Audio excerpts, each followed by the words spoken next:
कागज के दो पंख लेके उड़ा चला जाए रे। उम्र का ये ताना बाना समझ न पाए रे, के देखे न भाले न जाने न दाए रे। दिशाहारा केमन बोका मुंटा रे।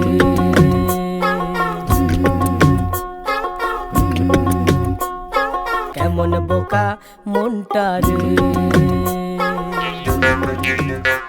एक था राजा एक थी रानी, सुनो सुनो मनोहारी कहानी। रुको रुको ओ महारानी, क्यों सुनानी राजा की कहानी। जब बोलो दास्ता लुक एट द स्काई, जिनका जीवन बिगर देन लाइफ। दास्तानें तुम्हें मिलेंगी तैयार, हर गली हर नुक्कड़ हजार हजार। लिखने के पहले कुछ तो सोचें, जिस जमीन पर हैं हम खड़े, क्यों ना गाथा वहाँ की गढ़े। कि मुझे है इतना सोचना, सर खपाना, एपिक हमारे राजाओं का खजाना। जो बीत गई सो बात पुरानी, नए युगों की सुनानी है कहानी। ये कोई मुगले आजम का दौर नहीं, ये तो है तेरी मेरी हम सब की कहानी। युद्ध भूमि नहीं हो खेतों की गाथा, देखो रे नए मेले हो ऐसी कोई कथा।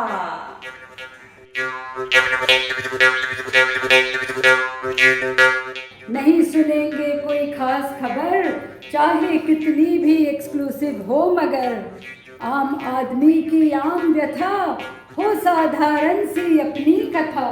कृष्ण की रुक्मिणी द्वारका की रानी, हमारी रुकु दिलों की रानी।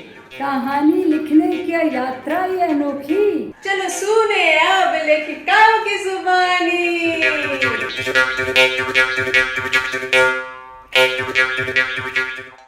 100 जन्म कुर्बान ये जन्म पाने के लिए, जिंदगी ने दिए मौके हजार नया हुनर दिखाने के लिए। अब जब क्वारंटाइन चल रहा था, घर में लॉक थे, तो नए नए काम करने के बहुत सारे मौके मिले। जो काम कभी इतने सालों से टल रहे थे, उनको साथ करने का एक नया अवसर मिला। फिर शुरू हुआ कहानी लिखने का सिलसिला। यह भी अपने आप में एक नायाब एक्सपीरियंस था। कहानी का टाइटल हाथ में आ गया, पेन पेंसिल उठा ली, लिखना शुरू किया बहुत जोश के साथ कि अरे भाई ये तो मैं शुरू से लिखना चाहती थी। कहानी ने हर रोज एक नया मोड़ लिया। कभी सुबह को कुछ लिखती थी, दोपहर को कुछ लिखती थी, शाम को कुछ लिखती थी, पर एक सेटिस्फेक्शन सा नहीं हो रहा था। सिर भन्नाने लगा, पब्लिशर के व्हाट्सएप मैसेज से डर लगने लगा अब आगे कैसे बढ़ा जाए, अब क्या लिखूं। नहीं, जो कल लिखा था वो ठीक नहीं था। फिर लगा ये राइटर्स ब्लॉग बहुत दिन चल गया है, सबकी पेशेंस जवाब दे जाएगी। लग रहा था पब्लिशर भी झन्ना रही होगी, कुछ बोल नहीं रही थी, पर मुझे ही खराब लग रहा था। फिर लगा कि अब इसको आगे बढ़ा के ले जाना पड़ेगा, और फिर एक दिन पेन उठाया और झटके से पूरी कंप्लीट कर दी। और तब से आज तक ये लगता है कि यार ऐसा लिखना चाहिए था। पर चलिए, अब तो स्टोरी दूसरे राइटर्स के पास चली गई है, पर तब से आज तक हर दिन मैं अपनी स्टोरी को एक नया मोड़ देती हूँ। खैर, ये सस्पेंस तो चलता ही रहेगा जब तक पूरी स्टोरी रिलीज नहीं होती। तो चलो भाई, जब लिखेगा बीएनआर तो पढ़ेगा इंडिया। जब लिखेगा बीएनआर तो पढ़ेगा ही इंडिया, क्योंकि बीएनआर एक भारतवर्ष का छोटा सा रूप है। यहाँ हर भाषा भाषी, हर शहर, हर गांव, हर त्योहारों को मनाने वाले साथ रहा करते हैं।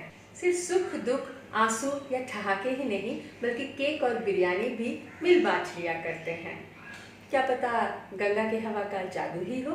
कहानी पढ़ना और कहानी लिखना दोनों दो बातें हैं।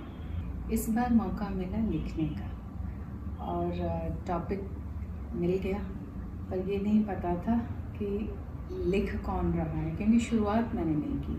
मैं सेकंड राइटर हूँ। सोचा कि क्या करें इसमें। घर के मेरी एक फ्रेंड हैं, उनके साथ डिस्कस किया, कुछ पॉइंट्स उन्होंने दिए, और फिर उसके बाद लेकिन बड़ी उहापोह की स्थिति थी कि कैसे करेंगे, लेकिन लिख दिया। लिखने में मैं उसमें जो कैरेक्टर्स हैं उसको घर में जब वो मैंने महसूस किया कि वो लोग हैं या हमारे साथ मेरा भी बड़ा इंस्पिरेशन रहता है दूसरों को देख के अपने आप से। तो ये पूरी कहानी में जो मैंने लिखा है वो कहीं ना कहीं मेरे ही जीवन मतलब मेरे साथ जो घटा है उसी को किसी तरीके से इसमें मैंने उतारा है। मेरी लेखिकाओं ने सिर्फ चरित्रों को जिया ही नहीं है बल्कि उनको अक्षर में रूपांतरित भी किया है। निवेदिता दी ने कॉल किया और मुझे कहा एक कहानी लिखो, पर मैंने सोचा कहानी और मैं, फिर उन्होंने कहा हाँ तुम कर सकती हो, करो, ट्राई तो करो। फिर उन्होंने बताया कि एक कहानी और उसमें 5 राइटर और तुम 3rd नंबर की राइटर हो। मैंने कहा आपने तो पूरा फंसा दिया, क्योंकि मैं तो कभी ऐसा कुछ कहानी लिखी नहीं हूँ और फिर मैं किसी और की सोच को आगे बढ़ाऊँ, फिर कि मेरी सोच कोई और आगे बढ़ाए। पर ठीक है, आपने कहा है तो मैं करूँगी कोशिश। हाँ, रूल्स तो वही थे। 4-5 लेखिकाएं मिलकर एक कहानी लिखेंगी। न तो जानेंगे अपनी सहलेखिकाओं के बारे में और न ही जानेंगे कहानी की किस्मत के बारे में। बस इसी आइडिया को आगे ले जाते हुए collab creation during this lockdown period. दूर दूर मगर पास पास और पूरे विश्वास के साथ। साहित्य से मेरा संबंध तो अभी तक पाठन तक ही सीमित रहा है। मैंने पूछा कि क्या होगा कहानी का विषय वस्तु। उसने बोला 5 लोग मिल के लिखेंगे और यहाँ तक कि आपको किसी का भी नाम नहीं बताया जाएगा। पहली प्रतिक्रिया तो मेरी भयभीत होने वाली थी, पर कुछ सोचते हुए इस सुनहरे अवसर का लाभ उठाते हुए मैंने हाँ कर दी। जब कहानी मेरे पास पहुँची तो मैं ये सोच रही थी कि अब विश्व को पहले जैसा होने में बहुत समय लगेगा। अब तो सभी चीज़ें डिजिटल होने लगी हैं, रैलियाँ डिजिटल होने लगी, योगा डिजिटल हो रहे हैं, यहाँ तक कि बर्थडे भी डिजिटल मनाया जा रहा है। कोरोना ने हमें विषम परिस्थितियों में जीना सिखा दिया और इसी सोच के साथ हमारी कहानी आगे बढ़ती गई। जी हाँ, कोरोना ने हमें तो विषम परिस्थिति में जीना सिखा ही दिया है। अब देखते हैं हमारी अगली लेखिका। निवी कैसे माहौल में लिख रही हूँ, गाड़ी 120 की स्पीड में चल रही है तब मैं टाइप कर रही हूँ। हमारी अगली लेखिका किन परिस्थितियों में भी अपनी वीडियो रिकॉर्डिंग करने से चुकी नहीं है। कोई 1100 किलोमीटर की यात्रा करके वो अपने परिवार के सदस्यों से सिर्फ मिलने ही नहीं गई है, बल्कि हमसे भी जुड़ी रही और अपने चरित्र के साथ भी जुड़ी रही। निवेदिता का फोन देखते ही लगा कि अब ये दिमाग की बत्ती जलवाएगी, कुछ ना कुछ तो क्रिएटिव करवाएगी। फिर एक आइडिया निवी ने सुनाया, क्या खूब हो तुम और क्या है तुम्हारी सरमाया। सुन के ही खूब मजा आया। निवी, इस लॉकडाउन में घर बैठे तुमने इतने कारनामे हैं करवाए कि अब खुद से ज्यादा तुझ पे भरोसा है हरजाई। भेज तू लिखी आधी कहानी, हम भी आगे कुछ लिख डालेंगे जानी। वाह वाह वाह वाह, अब तो बस इंतजार है आए कब कहानी। हम जिसके लिए लिखें यकीनन वो कोई मामूली तो नहीं हो सकता। This is for our publisher. तो बस इंतजार है जब भी क्वारंटाइन की भाग 2 स्टोरी ट्रेन। तो बस बने रहिए कहानी सुनने के लिए। आएंगे की पंचकर्मा